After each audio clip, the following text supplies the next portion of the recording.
जैसे कि बाइबल में लिखा है कि प्रभु यीशु मसीह चंगा करने वाला और आज़ाद करने वाला परमेश्वर है।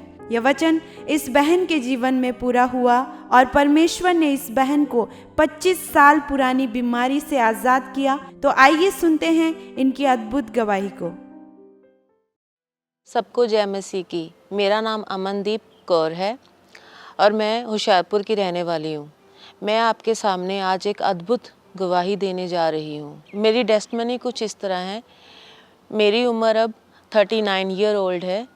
जब मैं 8th क्लास में थी तो मैं स्कूल से आते आते साइकिल से गिर गई थी।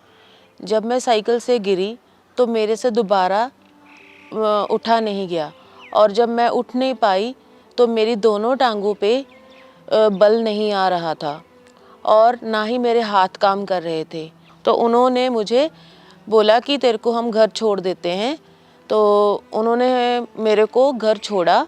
तो ऐसे ही थोड़े दिन मतलब ये चीज़ ऐसे ही चलती रही। धीरे धीरे जैसे पहले लेग्स पे वेट नहीं आया, हाथों पे वेट नहीं आया, धीरे धीरे मेरी पूरी बॉडी पे ऐसे ही होना शुरू हो गया। मैं किसी भी चीज़ पे मेरा वेट नहीं आ रहा था। मेरी आइज़ पूरी बंद होनी स्टार्ट हो गई थी। फिर ऐसे ही इन्होंने वहाँ लोकल डॉक्टर को दिखाने की सलाह की कि हम लोकल डॉक्टर को दिखाते हैं। तो हमने जब होशियारपुर में डॉक्टर को दिखाया तो उन्होंने बोला कि इसको कोई स्ट्रेस है। तो पेरेंट्स ने बोला कि इसको क्या स्ट्रेस हो सकता है, क्योंकि उस टाइम मैं 8th क्लास में थी। तो कहते 8th क्लास में इसको क्या हो सकता है ऐसा। तो उन्होंने सोचा कि हम दूसरे किसी और डॉक्टर को दिखा के देखते हैं। तो जब हमने किसी और डॉक्टर को दिखाया तो उन्होंने पहले एक्सरा किया और कहते कि हम एक्सरा करके देखते हैं कि अगर उसमें कुछ पता चलता है फिर बताते हैं।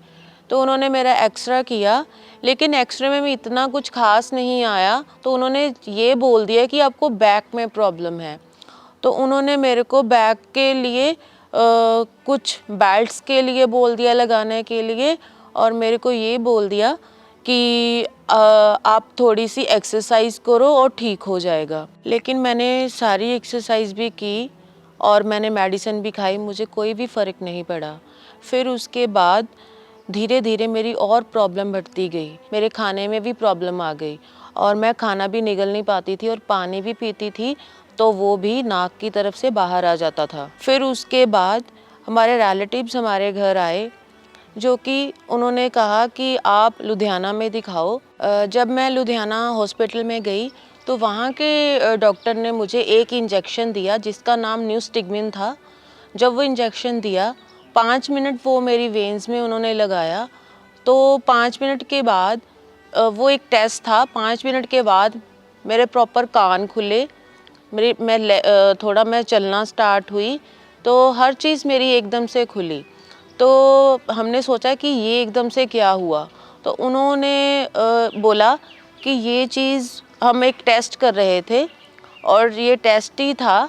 अगर ये तो 1 हफ्ते तक तो इसका असर रहा तो ठीक है, लेकिन 1 हफ्ते बाद अगर ये प्रॉब्लम दोबारा हुई तो आपका ऑपरेशन होगा। तो हमें नहीं पता था कि किस चीज़ का ऑपरेशन होगा। तो हमने उनसे पूछा कि ये प्रॉब्लम है क्या कि जिसका आप ऑपरेशन बोल रहे हो। तो उन्होंने मेरे पेरेंट्स को बताया कि इसको माइस्थीनिया ग्रेविस की प्रॉब्लम है। तो हमें कुछ भी नहीं पता था कि माइस्थीनिया ग्रेविस होती क्या है। तो हमने उनसे पूछा कि ये माइस्थीनिया है क्या। तो वो कहते कि इससे मसल्स वीक हो जाते हैं, जैसे मांसपेशियाँ आपकी वीक हो जाती हैं। जब 1 वीक बाद मेरे को फिर से वही सिम्टम्स आने स्टार्ट हो गए। चलने में, खाने में, हर चीज़ में मेरे को वही प्रॉब्लम आनी शुरू हो गई।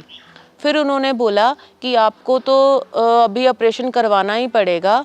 तो उन्होंने हमें रेफ़र कर दिया चंडीगढ़ के लिए। जब हमें चंडीगढ़ हॉस्पिटल में भेज दिया गया, वहाँ उन्होंने अपना ट्रीटमेंट स्टार्ट किया।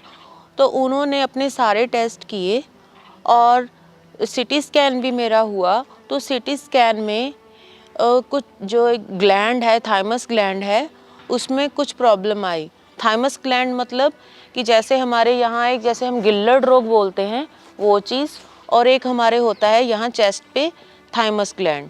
तो ये हमारे ग्लैंड होते हैं, वो उन्होंने बोला कि इस ग्लैंड को हम निकाल देंगे और फिर आप ठीक हो जाओगे। तब उन्होंने जब थाइमस ग्लैंड रिमूव करने के लिए बोला तो उन्होंने 6 नवंबर 2000 को मेरा ऑपरेशन बोला कि आपका इस दिन ऑपरेशन होगा। तो फिर 6 नवंबर को मेरा ऑपरेशन हुआ, उन्होंने थाइमस ग्लैंड उसको निकाल दिया, लेकिन फिर भी 1 मंथ तक उन्होंने मेरे को वहीं पे रखा। तो 1 महीने बाद मुझे वहाँ से छुट्टी मिली और फिर जब हम घर आए तो मेरे को वही चीज़ें बार बार तंग कर रही थी। तो हमें उन्होंने 15 दिन में बुलाया था। हम 15 दिन के बाद फिर हॉस्पिटल गए। जब हम हॉस्पिटल गए तो उन्होंने फिर चेकअप किया और सारे टेस्ट किए और उन्होंने ये बोला कि ये जो प्रॉब्लम है आपकी माइस्थेनिया ग्रेविस, मांसपेशियों की प्रॉब्लम, ये आपकी पूरी लाइफ ऐसे ही चलेगी। मैं दिन में 6-6, 7-7 बार मेडिसिन लेती थी, 3-3 घंटे बाद मेरी मेडिसिन थी। और साथ में मेरे को फिर जब इतनी प्रॉब्लम होगी तो मेरे को बहुत ज़्यादा स्ट्रेस रहने लगा, क्योंकि जब मैं खुद से नहीं खा पा रही थी, ना खुद से चल पा रही थी, तो मेरे को इतना ज़्यादा स्ट्रेस हो गया था कि मुझे कुछ भी पता नहीं चलता था और मुझे लगता था कि या तो मैं मर जाऊं, मैं सुसाइड कर लूं और ये सारा कुछ यहीं पे ख़त्म हो जाएगा। लेकिन उसके बाद मैं बस रोज़ ही अपनी तकलीफ़ को देख के ऐसे ही रोती रहती थी और मेरे पेरेंट्स भी बहुत ज़्यादा रोते थे। चंडीगढ़ के डॉक्टर के अलावा भी हमने और भी अमेरिका भी रिपोर्ट्स भेजी और उसके बाद हमने दिल्ली तक भी रिपोर्ट भेजी। तो वहाँ भी उन्होंने यही बोला कि आपकी मेडिसिन ऐसे ही चलेगी और ऐसे ही आपको पूरी उम्र ये मेडिसिन खानी पड़ेगी। और ऐसे ही मेरा ट्रीटमेंट चलता रहा और चंडीगढ़ में फिर उन्होंने मेरा प्लाज्मा किया। प्लाज्मा जैसे कि मेरा ब्लड साफ़ किया और उसके बाद इंजेक्शन भी लगने स्टार्ट हो गए और रिटुक्सीमैप मुझे इंजेक्शन लगता था, जिसे हम कीमो कहते हैं। मेरी कीमो होती थी, वो मुझे हर 3 महीने बाद वो करते थे। जो मेरे को कीमोज़ लगती थी, जो एक कैंसर पेशेंट्स को ट्रीटमेंट दिया जाता है, वो ट्रीटमेंट मुझे दिया गया था, लेकिन उससे भी मुझे कोई फ़र्क नहीं पड़ा। इस बीमारी की वजह से मैं काफ़ी परेशान हो गई थी, क्योंकि मैं पूरा बेड पे थी और मुझे वॉशरूम लेके जाना, मुझे खाना खिलाना, ये सारा कुछ मेरे मम्मा, मेरे पापा और मेरे घर की सारी फैमिली, ये सारा कुछ वही करते थे। बिल्कुल भी मैंने पूरी आस छोड़ दी थी कि मैं कभी ठीक भी होंगी। जब मैं हॉस्पिटल में रहती थी तो मेरे को वहाँ पे डाइपर्स लगाए जाते थे। मैं डाइपर्स में वहीं पे मेरा वॉशरूम, वहीं पे सब कुछ होता था। तो मैं उस चीज़ से भी बड़ा परेशान थी। मैं इस बीमारी के कारण 25 सालों से बेड पे थी, क्योंकि मैं इतनी परेशान हो चुकी थी कि मेरी फैमिली ने मेरे ऊपर करोड़ों रुपए लगा दिए थे कि ये ठीक हो जाए। हमने कोई भी होशियारपुर का डॉक्टर नहीं छोड़ा और कोई भी चंडीगढ़ का नहीं, और दिल्ली, अमेरिका, वहाँ सारी रिपोर्ट्स भेजी, लेकिन हमें कोई भी ट्रीटमेंट नहीं मिला। तो उसके बाद जब हम घर पे थे, जैसे मेरे फ्रेंड्स मुझे कई बार देखने आते थे, तो उन्होंने बीच में मुझे बोला कि अगर आप मेरी एक बात मानोगे तो मैं आपको अमन एक बात बोलूं।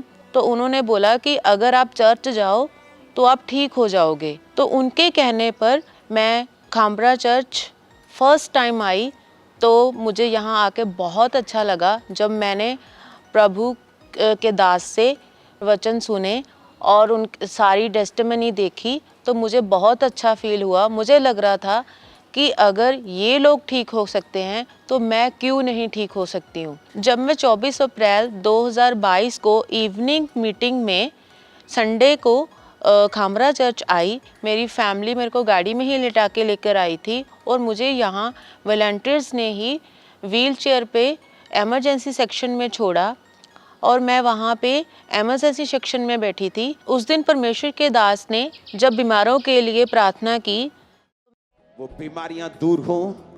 मैं प्रार्थना करता हूं परमेश्वर आपको डिलीवर करे और आजाद करे राइट नाउ। आप कभी भी सेम वापिस ना जाएं। यीशु मसीह के नाम में आमीन। हो जाए, ये आशीष आपकी हो। Hallelujah, hallelujah, hallelujah. जब उस दिन प्रभु के दास ने बीमारों के लिए प्रार्थना की तो इमरजेंसी सेक्शन में पवित्र आत्मा ने मुझे छुआ और उस दिन स्पेशल परमेश्वर के दास की ओर से अनॉइंटिंग ऑयल दिया गया था, जो मैंने अपनी पूरी बॉडी पे लगाया तो मैं एकदम से खड़ी हो गई। जो मैं बिल्कुल भी चल नहीं पा रही थी, खड़ी नहीं हो पा रही थी, मैं अपने आप खड़ी हुई और मैंने चल के देखा तो मैं चल पा रही थी और मुझे बहुत ज़्यादा खुशी हुई क्योंकि मैं बहुत सालों बाद मैं चली थी। उस दिन मैं फर्स्ट डे 25 सालों बाद चली थी और उसी टाइम मैं अपनी गवाही देने के लिए गई।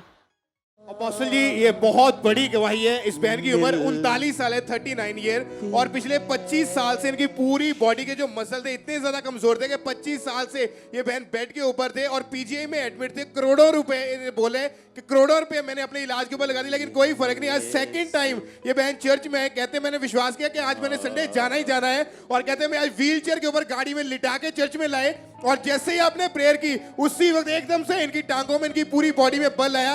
व्हील चेयर को छोड़ के 25 साल के बाद अपने आप ये बहन खड़े हुए, चलने लगे और आज अपोस्टल जी पूरी तरह से ये बहन हील हो चुके हैं। ये शिफा में करे आराधना यीशु नाम। उस दिन के बाद मैं प्रॉपर हील हूँ और मुझे बहुत खुशी हो रही है कि अब मैं अपना सारा काम खुद से कर रही हूँ। जो मैं पहले मेरी फैमिली मेरा सारा काम करती थी, जो मैं चल नहीं पाती थी, मैं अब खुद चल रही हूँ। जो मैं खाना नहीं खा पाती थी, मैं अपना खाना खुद खा रही हूँ। और मेरे जो पहले नाक से पानी बाहर आता था, लेकिन वो नाक से पानी बाहर नहीं आ रहा है। मेरी आंखें बंद हो जाती थी, मेरी आंखें भी बिल्कुल सही हो चुकी हैं और डिप्रेशन से पूरी तरह से आज़ाद हूँ। अब मैं वॉशरूम भी खुद जा रही हूँ, मुझे किसी के सहारे की ज़रूरत नहीं है और मैं अपनी हर काम मैं अपना खुद कर पा रही हूँ।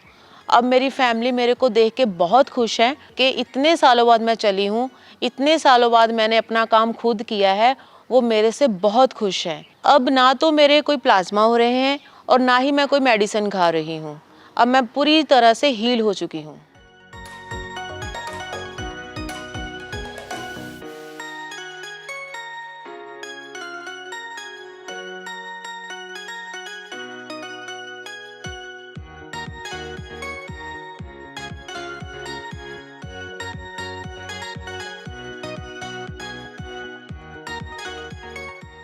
मैं इस बड़ी चंगाई के लिए प्रभु का धन्यवाद करती हूँ, प्रभु के दास का और दासी का धन्यवाद करती हूँ। सबको जय मसीह की। परमेश्वर के दास के द्वारा टीचिंग्स को सुनने के लिए, अनाउंसमेंट्स और अपडेट्स को जानने के लिए आप हमारे YouTube चैनल को सब्सक्राइब करें और साथ में बेल आइकन को दबाएं ताकि जब भी कोई नई अपडेट हो तो आप सबसे पहले जान सकें।